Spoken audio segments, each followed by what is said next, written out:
See USC run, see USC win.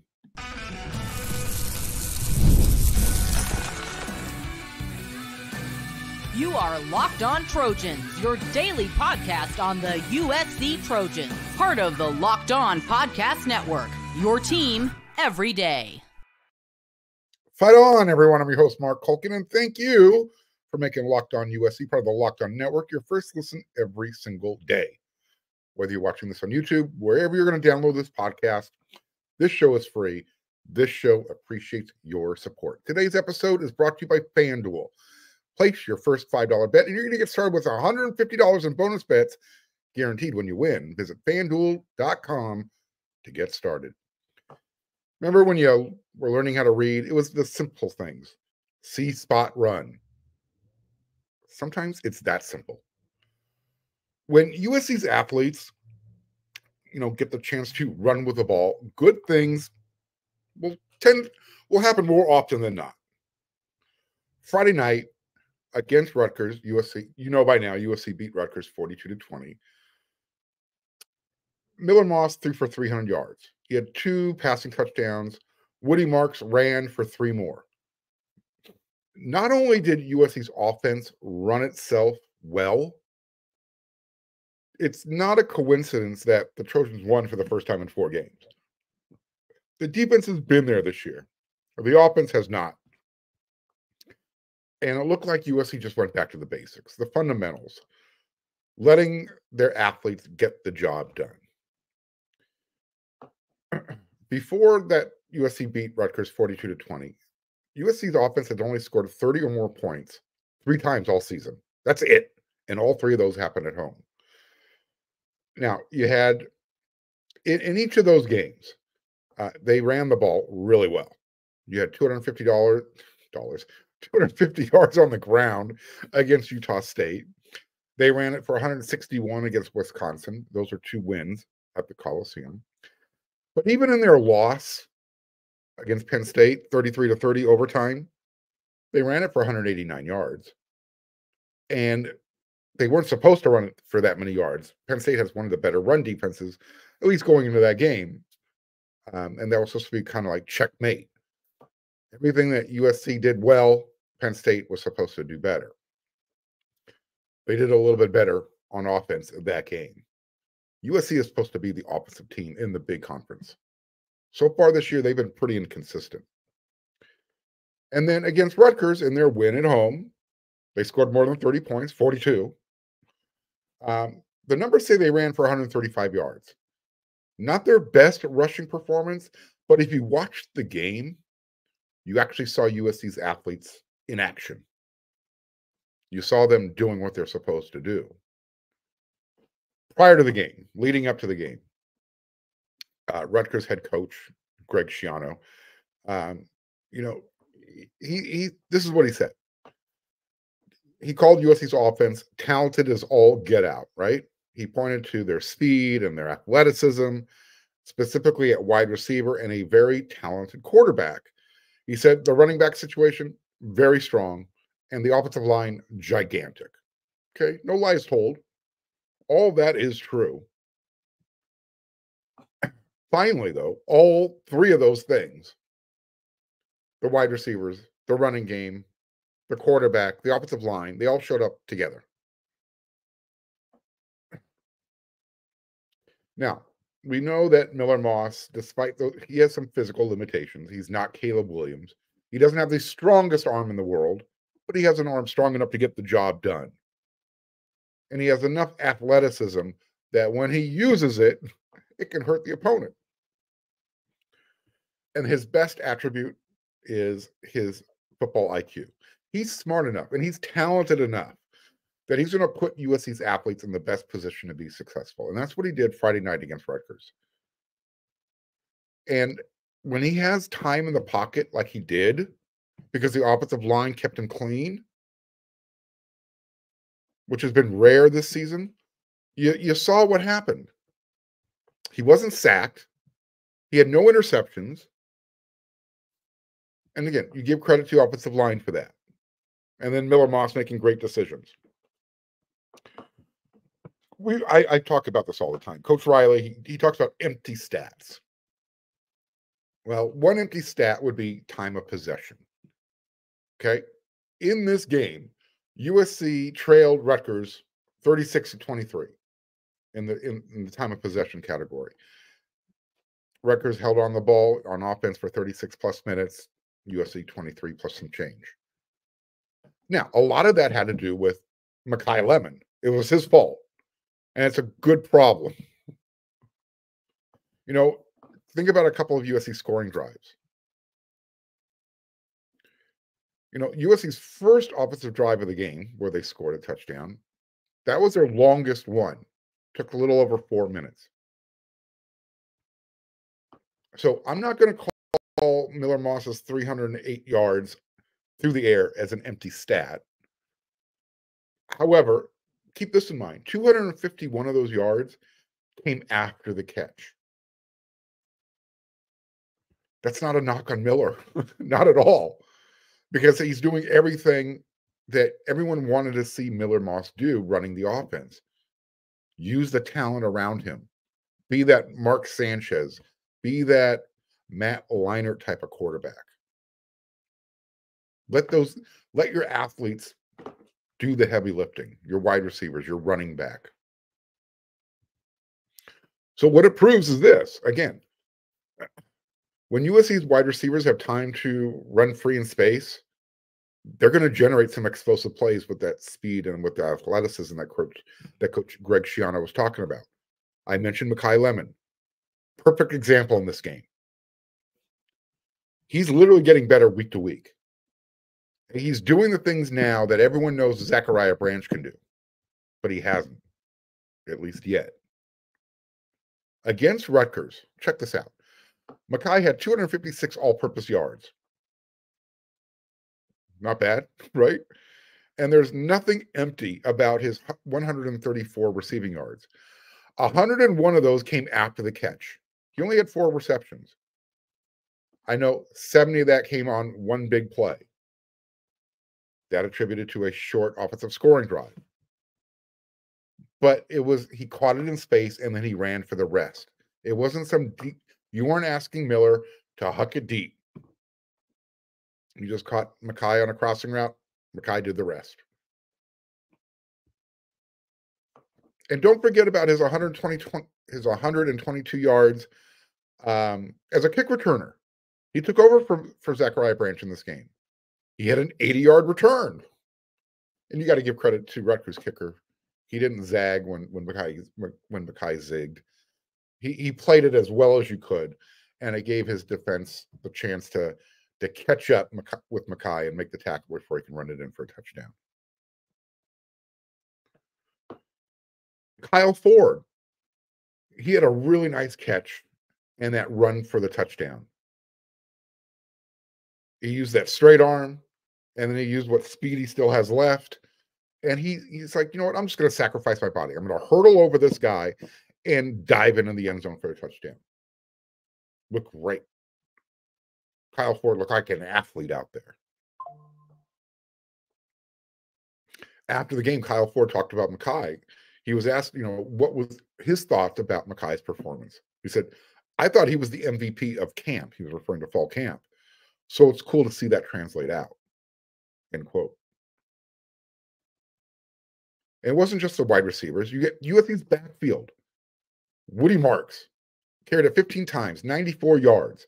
That's over 6 yards per attempt. 3 rushing touchdowns. Miller added a 4th rushing touchdown. He kept the ball one time, read the RPO perfectly, and he literally fast walked himself into the corner of the end zone for a 7-yard score. When USC runs the ball, the offense runs itself. It's that simple. So we got 4 regular season games remaining. Woody Marks, right now, he just needs 245 more yards to get that 1,000-yard milestone. That'll be the first time since Ronald Jones did it back in 2016 and 2017, back-to-back seasons. And it was great to watch Woody. He scored 3 rushing touchdowns. He said that's the first time he's done that since his high school days. USC ran for 134 yards. Not the most, but enough. They were productive. The more USC ran the ball with their athletes, the more explosive the results. We saw that against Rutgers. The offense in 2024, it hasn't been perfect. It hasn't been consistent, that's for sure. Definitely hasn't been perfect. But when they execute and they run the ball, Miller Moss, the athletes, they're fun to watch. So let's just say when USC's players are free and they're able to run with the ball, good things happen. Next Saturday, they're heading up to Seattle. They're going to play the Washington Huskies. I know they're not the greatest team, but a win on the road, that sets up the final three games that literally can put, the offense on the right track and for a strong finish. Because those next 3 games will be in LA. Win this last one in Seattle. Run your offense like you did this last week. I have a feeling they'll come home a winner.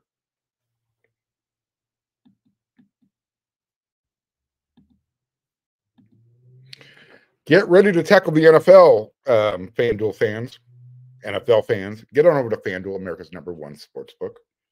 Right now, if you're a new customer, if you bet $5, you're going to get $150 in bonus bets if you win. That's all you got to do. Bet $5, get an extra $150 in bonus bets. That's FanDuel, the sportsbook app that gives you everything you need to place live bets on the NFL all in one place. So when you get a hunch in the middle of the game, you can check out the latest stats, view live play-by-play, and you can do a whole bunch more than that at the same place where you're placing your bets. Just visit FanDuel.com to join today. You'll get started with $150 in bonus bets if your first $5 bet wins. That's FanDuel.com. Never waste a hunch and make every moment more with FanDuel, an official sportsbook partner of the NFL.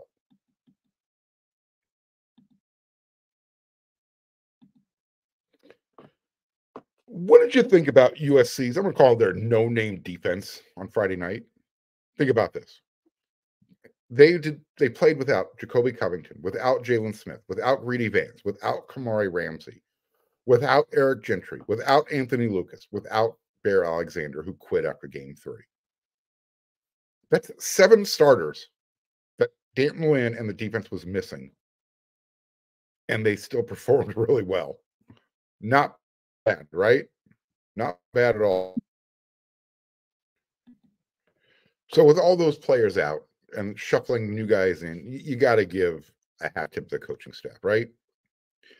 Coach Antonlynn, his defensive assistants, they're doing a hell of a job. There's no other way to say it. And let's start looking at some of these players. Gavin Meyer, he's been USC's most consistent interior defensive lineman, without a doubt. And against Rutgers, he was out there with a club in his left hand and what looked like a giant knee brace on his elbow. Same arm. But he still had 4 tackles. 3 of them were solo, 2 quarterback hurries, and a sack.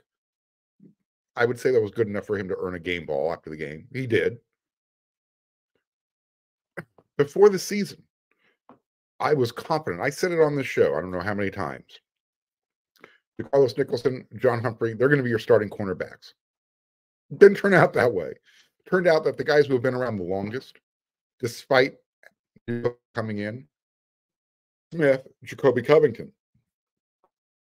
And it's no coincidence that since Covington got hurt, missed the last, 3-4 games, they've struggled a little bit in their pass defense. And Jalen Smith, he's been playing injured all year.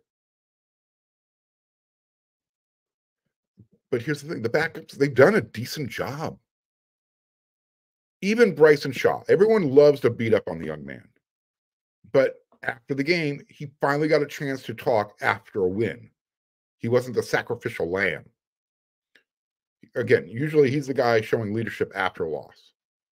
He was always sent out there last year to stump for Alex Grinch after the games. He did enough in this game. He got a post-game game ball. USC was without 4 of its 5 starting defensive backs against Rutgers Friday night. Talked about the job that Coach Doug Belk has done preparing the entire secondary. Quote, I can't say enough about the guy. This is my favorite unit I've been a part of. Says a lot. He doesn't play that much. So, again, Bryson doesn't start, but he's part of the rotation. And he's playing behind Kamari Ramsey, Achille Arnold, 2 starters who transferred in this year.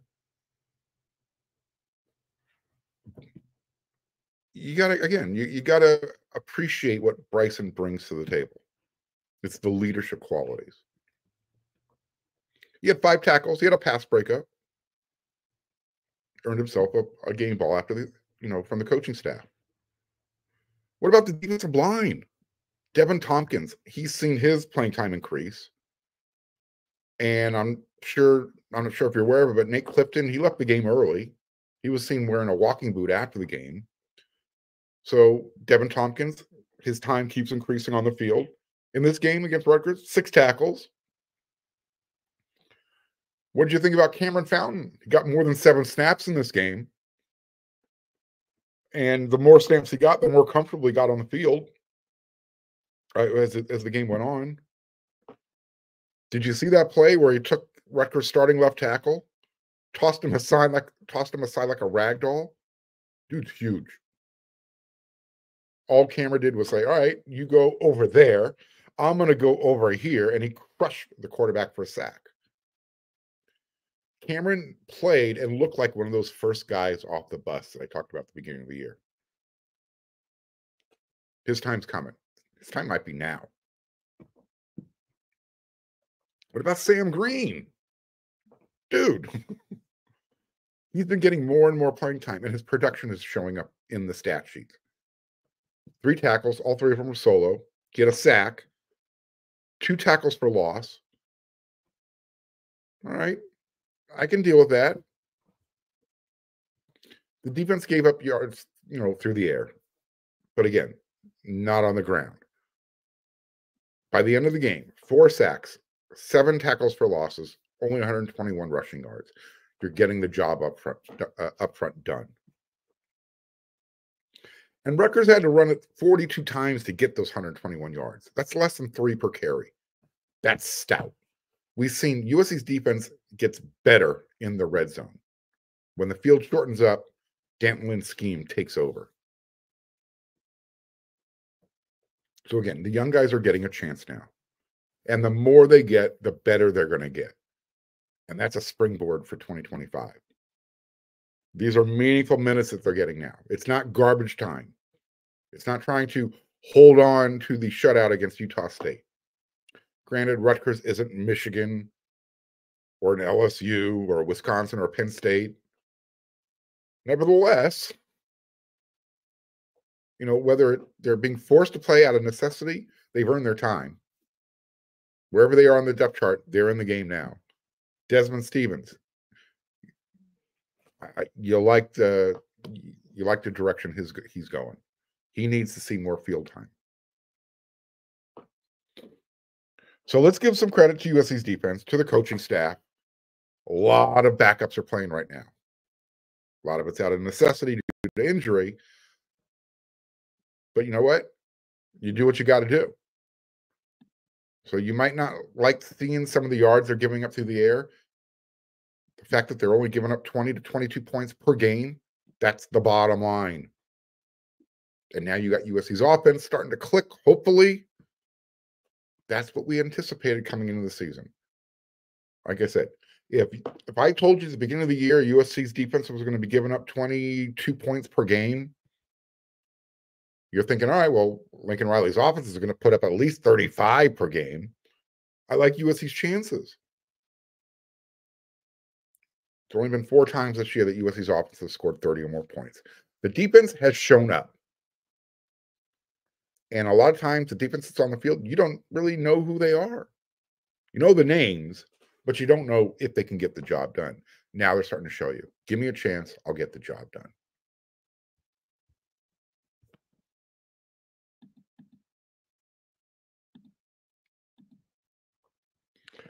When was the last time you went to a concert, comedy show, any live event? Were you one of the 64,000 or 63,000 fans who were inside USC's LA Coliseum for the game? There weren't that many fans there. But you know what? The NBA season is upon us. So is the World Series. Maybe you were there. Game Time has this really cool feature. It's called Game Time Picks, and it makes getting tickets for your favorite live event even easier. Game Time Picks filters out all the fluff, so it's only going to show you incredible deals on great seats, and that way you don't have to waste your time searching through thousands of different tickets. Sounds pretty cool, right? Get the great tickets you want without wasting a lot of time or money. You already know how much I love their see your seat before you check out feature. That's one more reason not to be, think that there's any risk involved when you're buying tickets through Game Time. Because with the Game Time guarantee, you always get the best price. If you find tickets in the same section and row for less, Game Time is going to credit you 110% of the difference. Take the guesswork out of buying tickets with Game Time. Download the Game Time app, create an account, and use code LOCKEDON for $20 off your first purchase. Terms apply. Again, create an account and redeem code LOCKEDON for $20 off. Download Game Time today. Last minute tickets, lowest price, guaranteed. You only got 3 home games left, folks. And I say 3 because you've got Nebraska and Notre Dame, and USC is going to play at UCLA, the Rose Bowl. It's USC's other home. Don't wait. If you need tickets, use Game Time. All right. Is it too soon to pass judgment on USC's move to the big conference? Too soon? I think it is. But, let's talk about a couple things. The travel. I know everyone thought coming in, this is going to be a priority, a major concern, big issue. How's USC going to handle it? I really don't think the travel's been the reason why USC's lost the games on the road. Has nothing to do with it. I can get used to it. The longer flights, they're not my favorite, but I don't think it's affecting the team either. And you can't talk about the start times unless they're playing in LA. The difference is USC's playing in the best conference in the country right now. I know the SEC fan just spit at the computer screen, but it's true. It's true. This year, the Big is the best conference. The reason USC made this move, it's the trade-off. Yeah, you're going to travel a little bit further for your conference games, but that travel gets balanced out with all the money they're making. Again, save for those late start times on the West Coast. The games have been played in the afternoon at Michigan, Minnesota, Maryland. They've been nice, good start times. Don't like the end result. I mean, even USC's marquee games at home so far, Wisconsin, Penn State, those had afternoon start times. Saturday, when they play up at Washington, this is, the game kicks off at 4:30. And by the way, this will be USC's first true weather game. And ironically, it's this weekend in Seattle. USC's been there, done that before. If you really want to talk about weather, I mean, it's been hotter. The game's in LA. It's been hot. Not that hot. Apparently 85 degrees, too hot for some fans. So this weekend they're expecting 60 or below, maybe 40 degrees, high 40s by, when the game reaches the evening. Who cares? Who cares? So as far as the scheduling is concerned with the big conference, I think it's too soon to judge. We'll see what happens next year when the games are actually, the game times are actually scheduled with who USC plays. We know the schedule. We just don't know the game times yet. What about the officiating? Yeah, it's not too soon to tell. It effing blows. The big conference officials are terrible. I mean, pukable, vomit level. Look, I know the Pac-12 refs, they used to throw a lot of flags, a lot. But the lack of laundry in the games that USC's played in, baffling, hard to figure out. Pass interference calls, it depends on what colored uniform you're wearing. But right now, if you're wearing cardinal and gold, it's not one of the ones to be wearing. I don't know what it takes to earn a pass interference call for USC's wide receivers, but they don't get the calls. They had a couple defensively called against them on back-to-back plays. Still, maybe one of them was legit. Don't even get me started on the instant replay reviews. I guess the standard in the big conference is, it used to be you had to have incontrovertible evidence to overturn the call on the field. Not so far. It's a gut feeling by the replay official. Whatever he thinks in his gut happened, that's the call. I mean, that game at Michigan, it still makes me chafe down below. I'm still angry about that. Yeah, I get it. USC had a chance to stop the run. Still,